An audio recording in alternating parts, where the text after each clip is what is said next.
Assalamualaikum warahmatullahi wabarakatuh. Yang terhormat Ibu Rati Rizky Nirwana, SSI MPD, selaku dosen pengampu mata kuliah Kimia Luhan Alam Terestrial, dan teman-teman kelas PK 6B yang berbahagia. Kami dari kelompok C yang beranggotakan Hanif Nurul Inayah, NIM 19080760026, dan Nisrina Maimana dengan NIM 19080760028. Dari kelompok C akan membahas tentang alkaloid. Pokok bahasan yang pertama yaitu karakteristik senyawa alkaloid. Yang kedua, klasifikasi dan struktur kimia alkaloid. Yang ketiga, biosintesis alkaloid. Yang keempat, sifat fisika dan kimia alkaloid. Yang kelima, manfaat dalam kehidupan. Yang keenam, aplikasi alkaloid dalam kehidupan.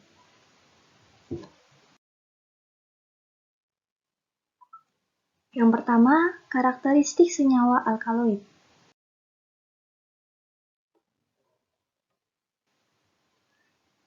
Alkaloid adalah suatu golongan senyawa organik yang terbanyak ditemukan di alam.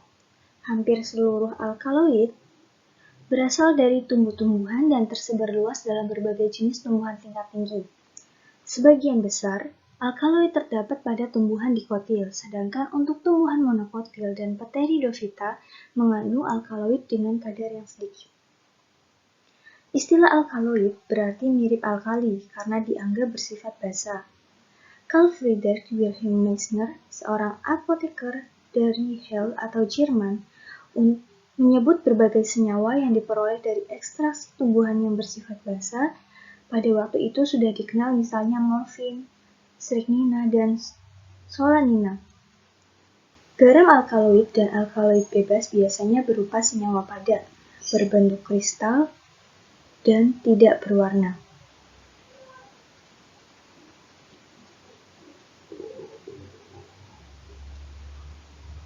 Ada juga alkaloid yang berbentuk cair seperti konina, nikotina, dan higrina. Sebagian besar alkaloid mempunyai rasa yang pahit. Alkaloid juga mempunyai sifat farmakologi, sebagai contoh, morfina sebagai pereda rasa sakit, reservina sebagai obat penenang, dan atropina berfungsi sebagai antispasmodia, kokain sebagai anestetik lokal, dan strisina sebagai stimulan syaraf. Pada poin kedua, kita akan membahas mengenai klasifikasi dan struktur kimia senyawa alkaloid. Umumnya, klasifikasi dan struktur kimia senyawa alkaloid dibagi berdasarkan kerangka karbon dan strukturnya, yang akan dibahas satu per satu.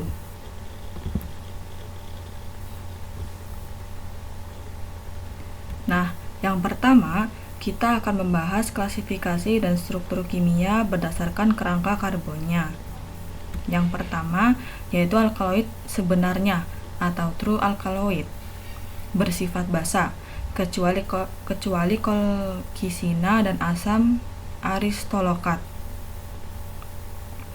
Kemudian bersifat toksik, kemudian lazim mengandung nitrogen dalam cincin heterosiklik, kecuali kolkisina dan asam aristolokat. Diturunkan dari asam amino. Kemudian biasanya terbentuk di dalam tumbuhan sebagai garam dan asam organik. Nah, contoh dari alkaloid sebenarnya misalnya itu ada atropin, dan juga ada morfin, dan juga dan lainnya. Namun, pada PPT akan ditampilkan struktur kimia dari kolkisina aristolokat karena mereka ini bersifat tidak basa, malah cenderung bersifat asam karena termasuk alkaloid quaterner dan tidak mempunyai cincin heterosiklik. Kemudian yang kedua yaitu alkaloid sederhana atau protoalkaloid, merupakan asam amino yang relatif sederhana di mana nitrogen dan asam amino tidak terdapat dalam cincin heterosiklik. Kemudian bersifat basa dan diperoleh berdasarkan biosintesis dari asam amino. Contohnya ada meskalin dan ependrin. Kemudian yang ketiga yaitu ada alkaloid semu atau pseudoalkaloid. Tidak diturunkan dari prekursor asam amino. Misalnya adalah alkaloid terpen. Contohnya akontin, yakni alkaloid dari alkaloid yang diterpen. Kemudian yang kedua adalah konin, yaitu alkaloid dari jalur metabolisme asetat. Nah, alkaloid semu ini bersifat basanya itu rendah. Misalnya adalah kafein dari purin. Berikut struktur kimianya. Kemudian yang kedua yaitu klasifikasi dan struktur kimia senyawa alkaloid berdasarkan strukturnya. Ini juga dibagi lagi menjadi dua, yaitu alkaloid non-heterosiklik dan alkaloid heterosiklik. Nah, pertama kita akan membahas yang non-heterosiklik terlebih dahulu. Atom N pada alkaloid non-heterosiklik dapat berupa atom N primer, sekunder, tersier, dan kuartener. Contoh dari struktur kimianya adalah sebagai berikut. Yang di sebelah kiri adalah atom N primer, yaitu meskalin. Yang kedua yaitu atom N sekunder, yaitu efedrin. Kemudian yang ketiga ada atom N tersier, yaitu atropin. Dan terakhir yaitu atom N kuartener dari tubokurarin. Jadi gambarnya urut dari kiri ke kanan. Kemudian yang kedua yaitu alkaloid heterosiklik. Alkaloid heterosiklik dapat diklasifikasikan lagi berdasarkan struktur cincin yang dimilikinya, yaitu pirol atau pirolin seperti hikrin, pirolizin seperti eneklonin, dan lain sebagainya. Teman-teman bisa baca sendiri. Nah, berikut adalah struktur kimianya. Yang struktur pertama ini adalah alkaloid pirolidin, yaitu alkaloid yang mengandung inti pirolidin. Yang kedua yaitu alkaloid piridin, yaitu alkaloid yang mengandung inti piridin. Yang ketiga yaitu alkaloid piperidin, yaitu alkaloid yang mengandung inti piperidin. Yang keempat yaitu alkaloid indol, yakni alkaloid yang mengandung gugus indol dan turunannya. Yang kelima yaitu alkaloid kuinolin, yaitu alkaloid yang mengandung inti kuinolin dan turunannya. Yang keenam yaitu alkaloid isokuinolin, yaitu alkaloid yang mengandung inti isokuinolin dan turunannya. Dan yang terakhir yaitu alkaloid tropana, yaitu alkaloid yang mengandung inti tropan. Nah, selain klasifikasi di atas, alkaloid dapat diklasifikasikan lagi beberapa faktor. Yang pertama berdasarkan biosintesisnya, kemudian berdasarkan kerangka struktur kimianya, farmakologi, dan taksonomi. Berikut nama-nama senyawa dari klasifikasi senyawa alkaloid. Teman-teman bisa baca sendiri. Yang ketiga yaitu biosintesis senyawa alkaloid.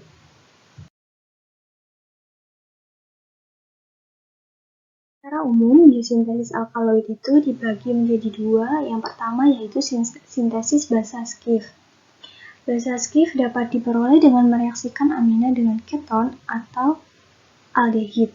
Reaksi-reaksi adalah metode umum memproduksi C rangkap N obligasi. Dalam biosintesis alkaloid, reaksi tersebut dapat berlangsung dalam molekul seperti dalam sintesis piperidin, seperti reaksi di bawah ini.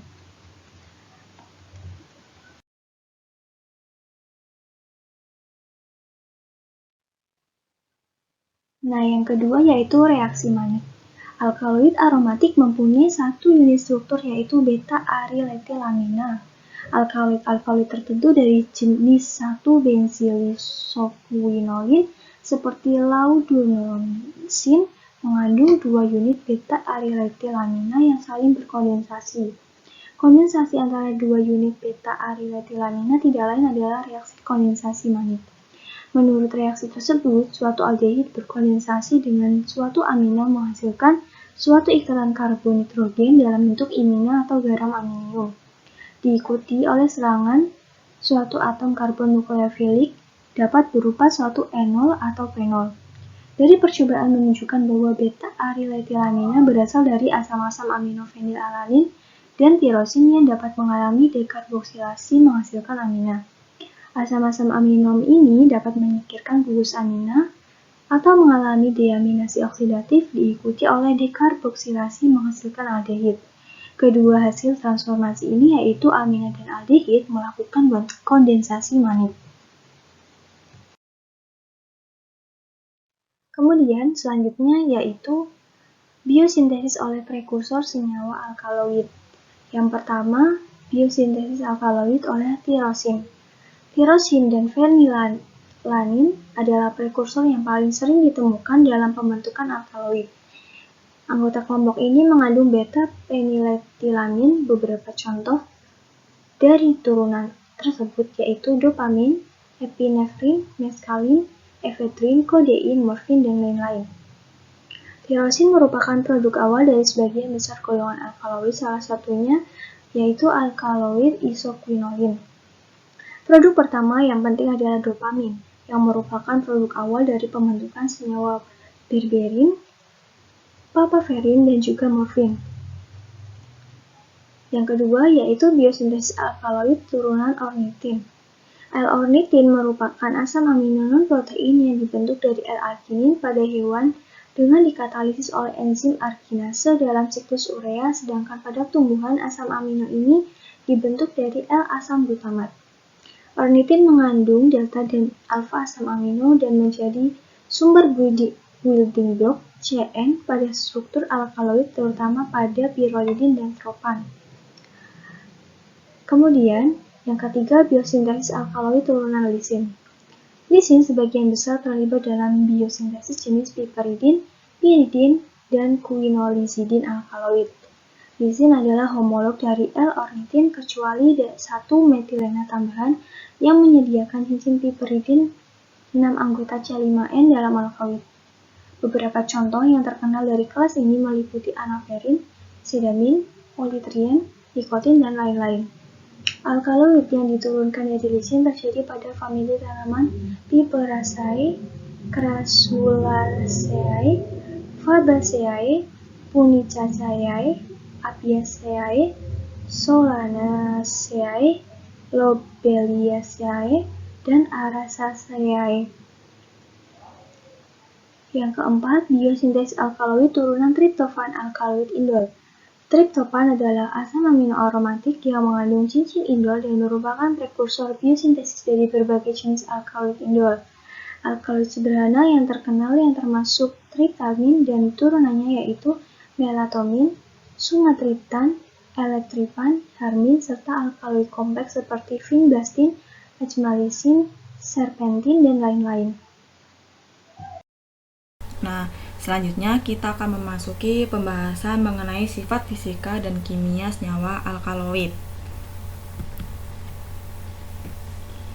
Yang pertama yaitu sifat fisika.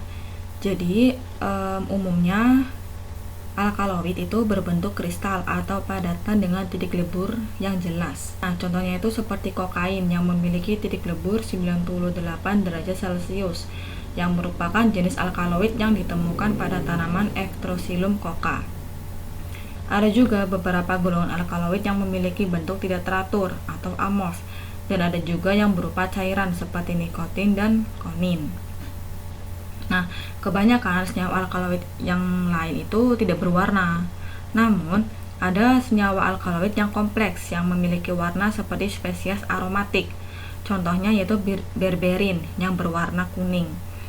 Nah, pada umumnya, basa bebas alkaloid hanya larut dalam pelarut organik. Meskipun ada beberapa alkohol semu dan alkohol sederhana yang larut di dalam air. Terakhir yaitu alkaloid garam itu larut dalam air. Sifat asamnya yaitu sebagian besar senyawa alkaloid itu bersifat basa, tergantung pada pasangan elektron bebas pada atom nitrogennya.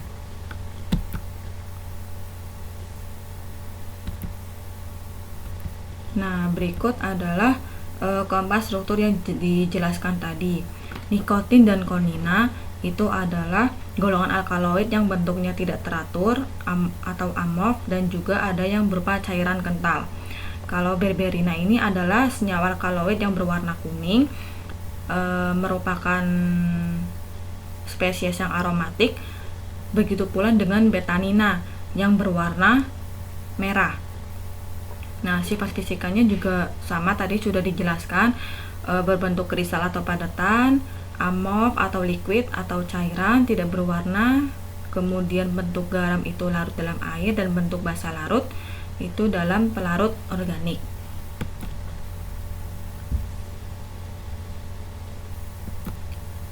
Nah, tadi kan sudah disampaikan ya bahwa sebagian besar senyawa alkaloid itu bersifat basa, tergantung adanya pasangan elektron bebas pada atom nitrogen. Nah, apabila suatu gugus fungsional berdekatan dengan nitrogen, itu bersifat pendorong elektron. Gitu. Misalnya adalah gugus alkil. Maka elektron pada atom nitrogen akan naik yang mengakibatkan senyawa tersebut lebih bersifat basa. Contohnya adalah sebagai berikut. Ada trietilamina, dietilamina, dan etilamina. Nah, dari ketiga senyawa ini, ketiga struktur ini, yang lebih basa adalah trietilamin, itu lebih basa daripada dietilamin, dan senyawa dietilamin itu lebih basa daripada senyawa etilamin gitu.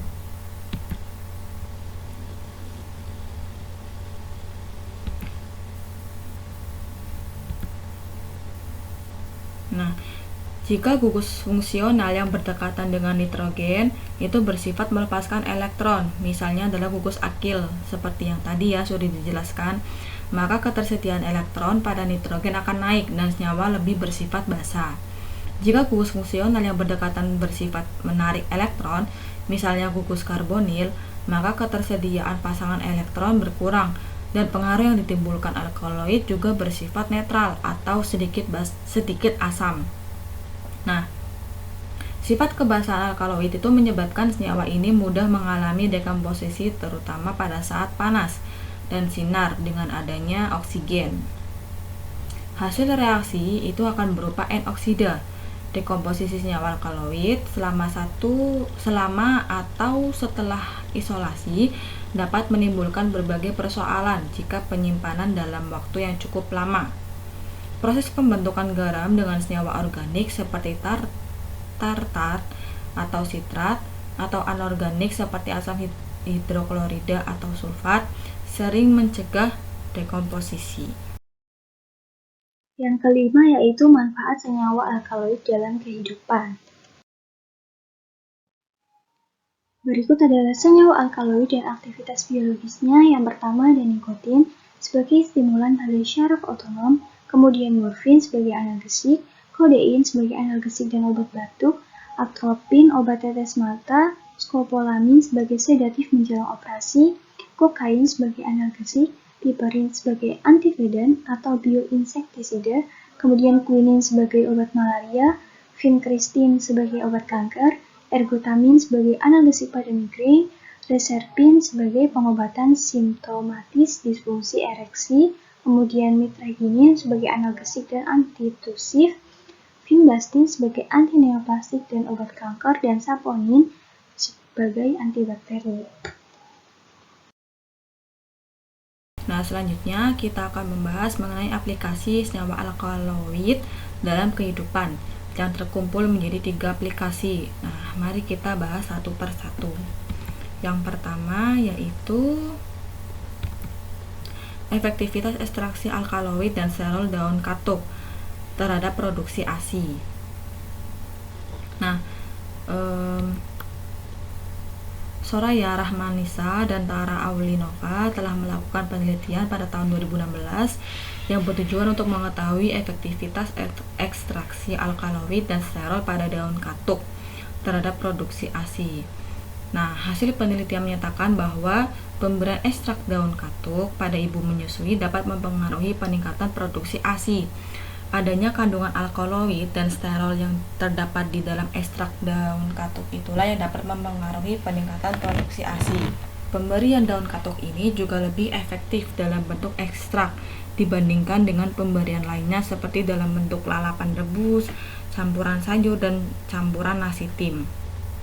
Peningkatan produksi ASI dapat memenuhi kebutuhan gizi bagi bayi yang mana sangat membutuhkan ASI eksklusif pada 6 bulan pertama sejak kelahiran. Nah, pada penelitian ini itu memiliki kekurangan karena tidak dijelaskan bagaimana teknik dan instrumennya, tidak dijelaskan bagaimana metode penelitiannya, dan juga tidak dijelaskan bagaimana pengumpulan datanya, sehingga pada jurnal ini hanya dijelaskan hasil penelitiannya saja. Aplikasi yang kedua yaitu uji fitokimia Kersen dan pemanfaatannya sebagai alternatif penyembuh luka. Kuncoro Hadi dan Intan Permatasari telah melakukan penelitian pada tahun 2019 yang bertujuan untuk menguji flavonoid, alkaloid, saponin, dan tanin pada Kersen dan pemanfaatannya sebagai alternatif penyembuh luka dengan uji luka insisi pada hamster.